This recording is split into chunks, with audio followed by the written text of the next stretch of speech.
Hey, this is Sharif here with another episode of the Golden Hour, joined by Dr. Kevin Majors. Kevin, good to be here with you again. Hey, Sharif, great to be back. Hey, Kevin, we recently got an email from someone who is listening to the podcast using Optimal Work. And, I'm not, I I tend to avoid conflict when I can, but I like a good challenge and a kind of intellectual challenge and debate. And I thought he brought up a really good, potential objection to our approach. So I thought we could spend this episode discussing that and responding to his objections. Because I'm sure Yes, there is a response. I'm sure there yes. is. Our approach to reframing in particular. That's right. That's right. So let me Mhm. just read what he wrote to us. How's that? So he writes, I work a very high stress job that is unpredictable and often requires me to work late nights and weekends. The work life balance of this job is pretty horrible, but I'm sticking around for a few more years for financial reasons. Now, I was telling someone that OptimWorks' approach is helping me see the opportunity presented by the challenges I face in this job. For example, the job presents me with an opportunity to practice cheerfulness and not complaining. If I could learn how to be cheerful and not complain while working under these incredibly stressful circumstances, it'd be like having a superpower. So far, so good. I think we're liking this. Yeah, yeah. Now, here's where it gets bad. He continues, I think this person was intrigued, but he was concerned that this approach could lead to complacency. If I take it too far, he thought, I might end up brainwashing myself into thinking that this job isn't so bad and simply settle for a lousy life. Relatedly, I told him about Optimwork's suggestion in one of the Overwhelmed podcast episodes that one should actively embrace challenges as opposed to clinging to thoughts like, if only I had my own business, I wouldn't have to work like this. He thought the danger there again is that you would settle for a job you hate rather than pursuing something greater. All Okay. right. So so this person's friend has a great, very interesting objection to Optimal Work. And I think discussing it will help us get deeper into our approach and shed light on that and make it even more helpful to our listeners. Yeah, and I would start by saying that I agree with them totally. Hmm. So that I actually agree with both of them. So reframing is like a superpower, and it really can allow you to practice, growing no matter what the circumstances are. Because everything can be put into some context in which growth is possible. Everything. At the same time, it seems to me that the guy that he's talking to has something of a valid objection. Like, if this job is actually unsustainably awful, then you're staying here making it okay. It's like putting a band aid on something when you're not really addressing what needs to be addressed. Isn't that Hmm. true that they're kind of both right in this Yeah, case? yeah, yeah. I agree with that. I agree with you, and I agree with the two of them. So I agree with all three of you. Uh, Exactly. Now, so what's interesting about the guy's objection, though, is that he's saying it as if that negates the other thing that he was just told. So mhm, that reframing is like a superpower. And the guy is giving a kind of, what concerns me about that is this, as if what mhm, you just said isn't true. So this is one of those things where these people might be wrong in what they negate rather than what they affirm. So if the guy is trying to, if the skeptic, let's call him, were to be like, hey, the last thing I want is a superpower that lets me be complacent. You know, I would say, then is that really the way in which the person really can grow the most? Learning to become complacent, is that the kind of growth that we would all agree is a beautiful way of them acting? If not, is there a way of growing that's more beautiful, that's more noble, that's somehow more wise? So is the danger here is that the skeptic, in a sense, is saying as if the only use that reframing could be put to is complacency, and then not seeing all the other uses it could be put to. There's the serenity prayer, which I think no one knows exactly where it came from, and the version now used in AA and 12-step programs, is grant me the serenity to accept the things I cannot change, the courage to change the things I can, and the wisdom to know the difference. What's nice about that is it tells you that wisdom is how you choose which ideal is best in any situation. So that it takes wisdom to know what is the highest way of growing in any given setting. Is serenity or complacency the way of growing? Maybe sometimes that's the case. Like if the guy really could be happy at his job, would that be so awful? If he could work fewer hours and maintain the same income, and sure, maybe people gripe about it, but he's okay with that. Would life really necessarily have to be so awful? So who knows? But maybe it does take courage to confront a boss or to change a job. Okay. But then wisdom is how you decide which of those is most. So I think that the problem with the skeptic's charge is that it would make you think that there's only one way of reframing according to one ideal, and that then you're locked in that. And that's a really extremely tight jacketed, like a straight jacketed way of viewing reframing. In fact, it's something incredibly flexible, open, creative. I see. So, okay, another thing kind of jumped into my head as you were talking, which is that a distinction that I heard several years ago, which is of basically the difficult good, and so we're trying to help people through reframing to see that if there's a difficult situation with the good, we're trying to help them focus on the good and to see that the difficult thing is good. But for us is the emphasis is on the good. I mean, we're after the good. So you might have someone in a difficult situation, and they should kind of patiently bear it because there's a good there that they can see within the widest context with having reframed. But we're not. It's not like we're saying that. Well, the difficult part is like it's you want it more and more difficult as possible. No, you want it as good as possible. I think that's right. So you have to look and ask yourself, yes, just because something is difficult for me doesn't mean therefore it's the right thing for me to be engaging in or growing in. So if you might, for instance, have let's say that there's a family that has an extremely demanding child, and let's say that the mom had just made a dinner and she's been listening to podcasts on reframing while cooking and was thinking I'm going to be ready for any kind of challenge. I'm just going to work on being cheerful, but then her, let's say, 5-year-old child, when she serves the meal, says, oh mom, this tastes like puke, and throws it all onto the floor. Is it really the best thing for her to say, wow, what a perfect chance for me to be cheerful? Well, maybe a little bit of that would be fine. I'm not saying she needs to like completely, but I don't think cheerfulness is exactly the thing to grow in at that moment. And sometimes people who have trouble with conflict will see those types of qualities that don't require ever saying no to other people or setting boundaries with others.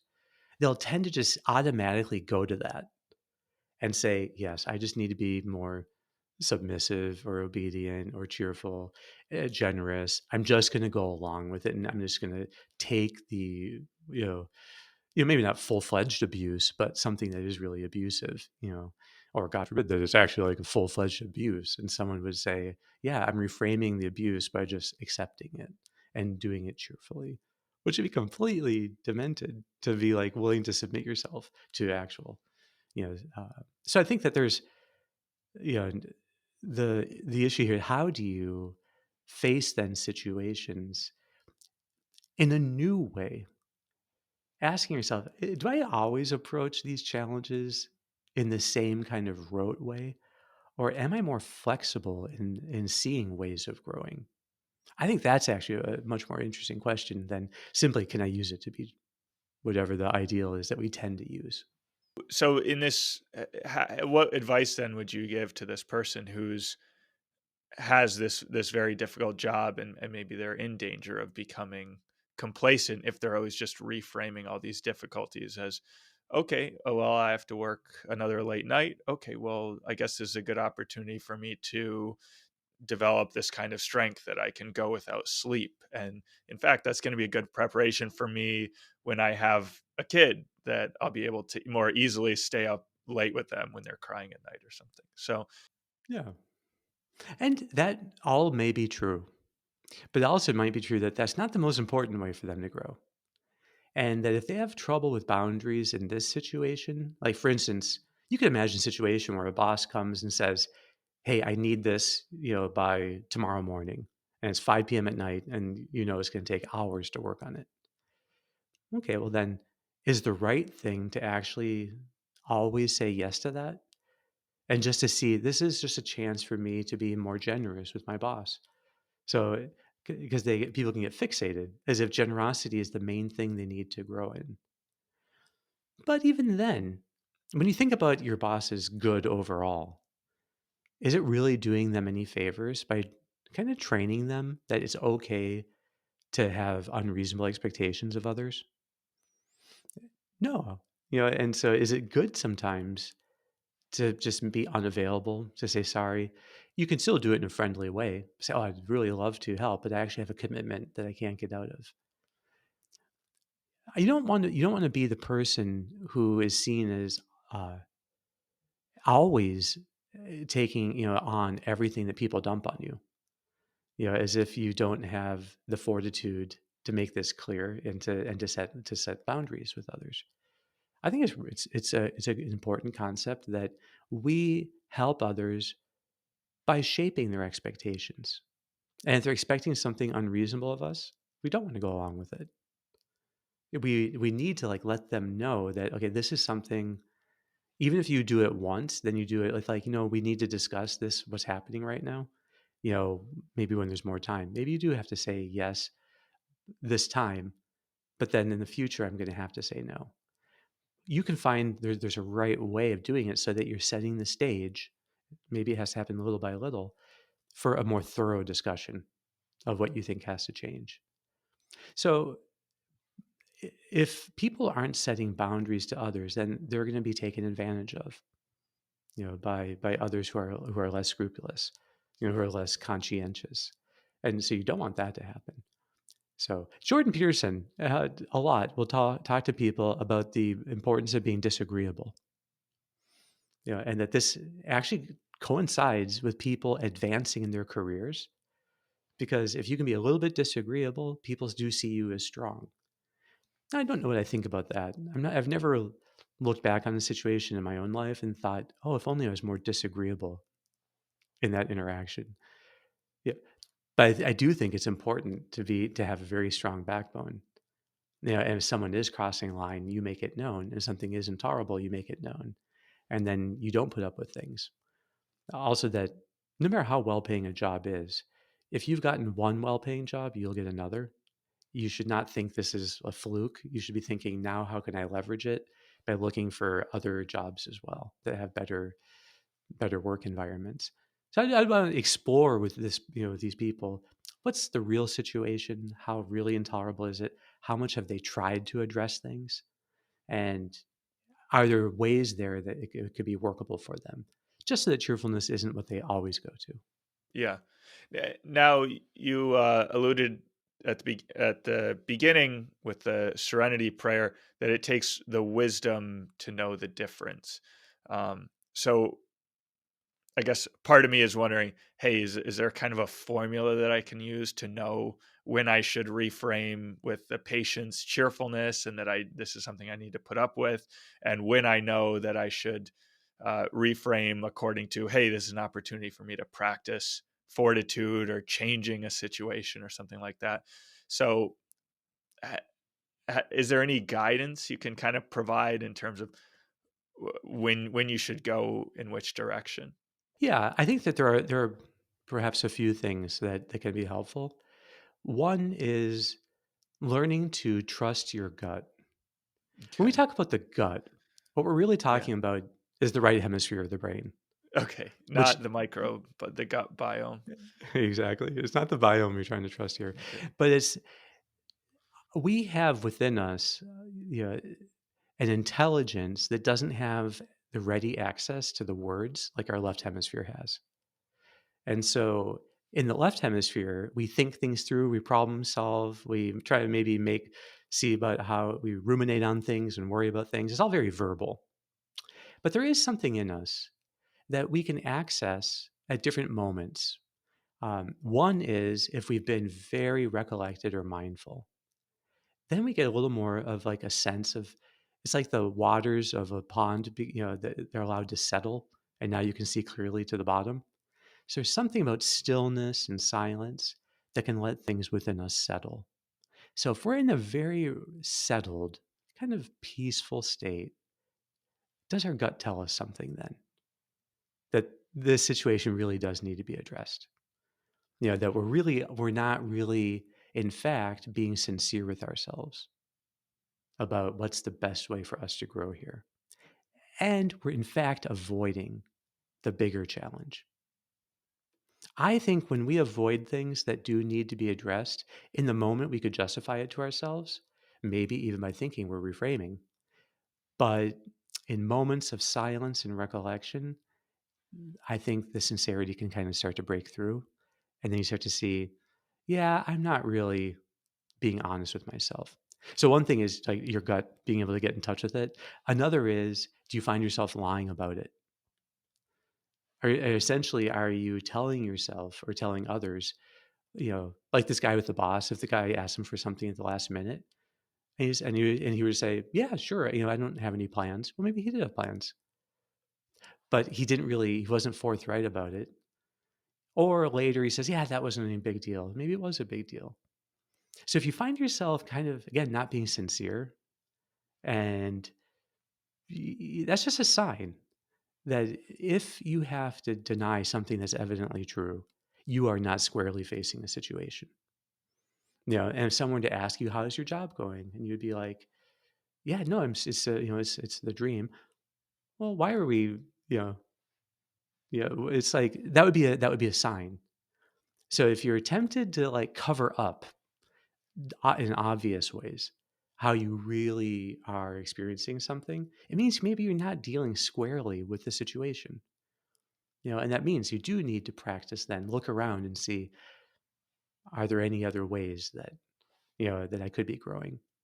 And maybe another way is asking yourself, take someone you really respect as someone who you think is just very prudent and very grounded, very well put together. Imagine them in your situation. And what would they do? How would they react? Just trying to imagine like someone who could be like maybe think of as a role model within reach. Someone who is more or less a role model, but not so far away that you have to like modernize their form of dress in your head. But to be to be thinking of someone that you could imagine being there and think how would this person react, and you'd be like, oh man, they wouldn't handle this for a second. I could see them immediately speaking out and pointing this out. Well, that's another good sign. Now if you'd see your role model would say, yeah, really the best thing here is to just accept it, and go on. Who knows that maybe that is the right way of responding. Yeah. Uh, okay. I want to get one idea into the mix here, which is complaining. Um, so it seems like when we're in this difficult situation, we are tempted to complain. And okay, we're really against complaining here at OptimalWork. For any new listeners, we do not like complaining at all. Uh, so complaining is kind of we take it as a sign that you need to reframe, but it wouldn't and it's never the right response. Like whether you need to reframe and see it in terms of patience and cheerfulness and how can I kind of grit my teeth and bear. Okay, we're not gritting our teeth and bearing it either. We're joyfully accepting it because by reframing we can see the good in it. Uh, or we decide to change what needs to be changed. In neither case is complaining the appropriate response. So the fact that someone you might be complaining about it is pointing you to, okay, you need to change your approach, whether it's the patient's approach or changing what needs to be changed. Do you see any other way that complaining fits into this? Yeah, and we are talking here about acceptance and commitment. So acceptance is the ability to welcome, even cheerfully, whatever you cannot change, and then to be committed to improving yourself and the situation in ways that you can. So this is a kind of the form of therapy that really OptimalWork is in some sense based on, is acceptance and commitment therapy. So but the idea here is like when I first read this, the question, in my mind, it sounded like defenses of complaining that I've come across. And there have been articles not too long ago in the New York Times. There's an article about complaining being good, and how to do it in the right way. And honestly, I was that none of that made sense to me in any way. You remember that article? Yeah. Yeah, yeah. There's no way in which venting when like you're upset about something that you would say that this is a really great thing to do. Now, it could be understandable that we have the need to vent, but especially if people are like from a big family, I think, people who say this is venting is great. That only works in really small societies, because if you have enough people living together and someone is always venting, well, it would be unsustainable. So so in general, it happens. Like you learn to deal with things cheerfully because cheerfulness somehow, I think, protects wisdom and common sense. When we can stay cheerful about situations, we can stay flexible and creative. And when we lose that cheerfulness, we become grim, deterministic, we become more inflexible, and more likely to try pushing through things and really breaking relationships in the process. So complaining can feel really good in the moment. And that has to be understood because often when people are complaining, what they want is to be understood, to feel like there's someone on their side, to do reality testing. Like I'm not crazy and thinking that the situation is kind of off or weird, and so you bounce the situation off. But even then, you would say the tone you would want to be more cheerful and they would have more humor rather than something that is grim or bitter. You can tell when there's like an acid tone to a complaint where there's this irritability underlying it. And that to me is always sterile. So it just doesn't help us to see a situation well or others. It puts everyone in threat mode, to have bitter complaints. So, yes, we can acknowledge things are tough.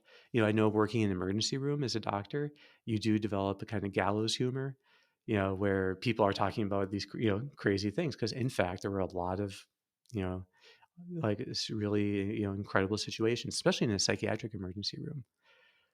But in that sense, still, in the times I remember, people weren't complaining about it. It'd be like, but it would be that there's something particularly tough. They share it briefly, and there's something lighthearted. Even then, I think it's if it could in any way be interpreted as complaining, I would personally try to shy away from it because it can be a slippery slope into actual complaining, or until it, just like it can be a slippery slope into gossiping or talking about people in a way you would never talk about them if they were present and listening. And I think that's one of the key things is if you're complaining about other people and they were overhearing you, would you be proud of that?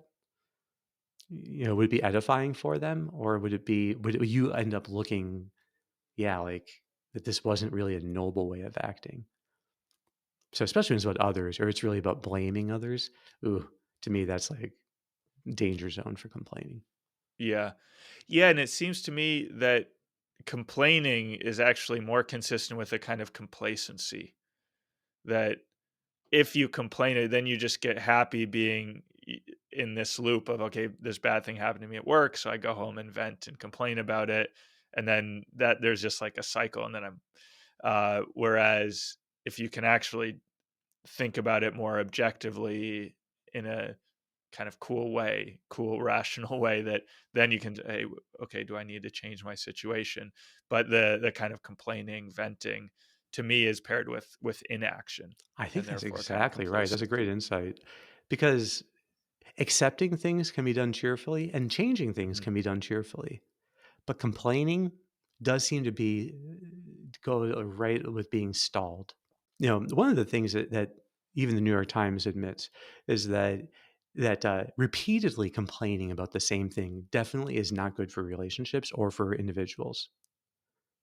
And so sometimes this would happen in a therapy setting where sometimes what looks like therapy and there's payment taking place is really what could be called co-rumination, which is a term in the literature. People can look up co-rumination, and it in fact is verifiably bad for people.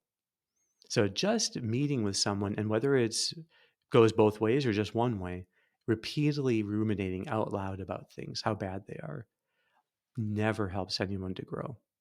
So, and that does tend to coincide with depression and anxiety, not with their alleviation, but really with their worsening. Because whatever we do repeatedly, our brain gets better at doing. So, repeatedly dwelling on somehow some situation is intolerable or negative only trains you to notice it more and to get more locked in it. And that's a world apart, from learning how to accept what if it's to something to be accepted or to change if it needs to be changed. Either way, though, with a more freedom of spirit and flexibility and cheerfulness. Yeah, that's great. Well, Kevin, we're basically out of time. I think we've done a great job here addressing this big objection to optimal work, Can't and wait to maybe hear we can the see it. how maybe he'll share this with him Yeah, exactly. We can get a and follow-up we'll episode. we'll get a follow up exactly. Awesome. Well, Kevin, I don't know. Do you have any final thoughts you'd like to leave us with on this topic? No, maybe it's just that one of the best ways of knowing, are we in touch with our wisest self, our wisest mind? Is this something that we could look back on and say is noble and that we were able to carry out cheerfully? So if you can, if we can maintain an inner sense of cheerfulness, it's a pretty good assurance that we are listening to our gut. We're acting in a way that we would approve of others acting, and that we are in fact making that decision as in a wise way as it can, changing what needs to be changed and accepting what needs to be accepted. Awesome. Wonderful insight. Thanks so much, Kevin. Thanks for your questions. All right. We'll be back next week.